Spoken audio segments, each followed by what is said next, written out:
We've already seen these features before. If you've seen the B6, if you heard about the B6, this is basically just a truck version of the B6.1.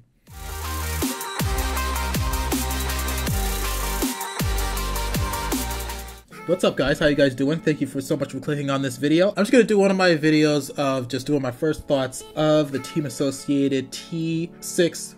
A little late, like I just said, a little late on this, but yes. Also, they also updated the SC 6.1. So yes, that's what's going on. Okay.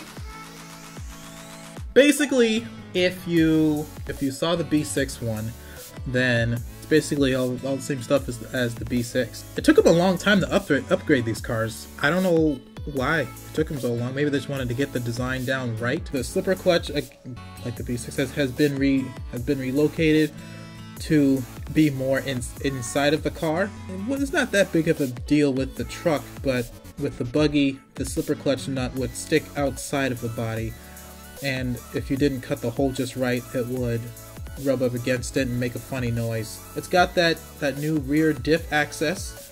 Thank goodness. I know for my B6 it was, you got to take off like, I don't know, 7, 8, 10 screws maybe to get to the rear diff, but this one is very simple. It's got that gear shield on there, kind of like a gear cover, but not.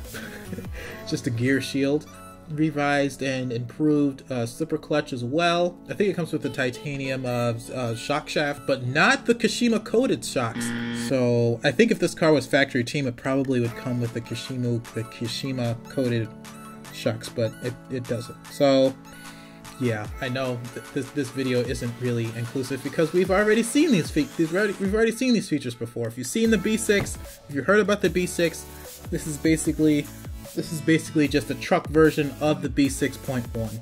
I think is it kind of cool? Maybe I haven't been paying attention to trucks a whole lot, but does this body kind of look T4-ish? Maybe because it looks T4-ish because of that hump in the front. I feel like the hump in the front and the body isn't scooted forward like the Bulldog bodies. I don't know. I think it looks kind of T4-ish. Let me know what you think in the comments below. They also updated the SC5M to the SC 6.1, I believe? That's also based off the B6 chassis, the B6.1 chassis as well. Same features, not a whole lot of difference here. I wonder if there will be a conversion kit for either one of these cars. Not all tracks need a 3-gear lay-down transmission. Some of them you might want to move the motor a little farther back. Some of the looser dirt tracks, I know they're starting to be few and far between. They didn't come out with a D version, you know, like a T6.1D or an SC 6.1D. So maybe you can just use the transmission from the other one. I guess that should work. Maybe they don't need to make it, but either way, that's something that I noticed.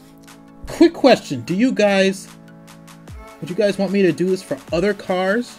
For other brands? I realize I've just been doing it for like Traxxas and Associated, and there's a ton of other brands out there, and those just happen to be the ones that are on my radar. Those are the ones that I really enjoy driving.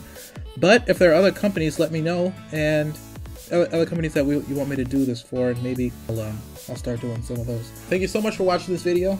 Make sure to give this video a like and subscribe, and turn on my post notifications, because listen, YouTube is changing their algorithms, all right?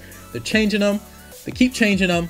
Turn on my post notifications if you want to be notified when I post something. If there's difficulties, if you aren't seeing all of my posts, then turn that on so you can see it, so you can see them. Or if you see them already and they're not on, then I guess you don't need to turn them on. But if you're having trouble, turn them on, because that should help you be able to see my stuff when I post it. All right? Again, thank you guys for watching, and I'll see you guys in the next video or at the track.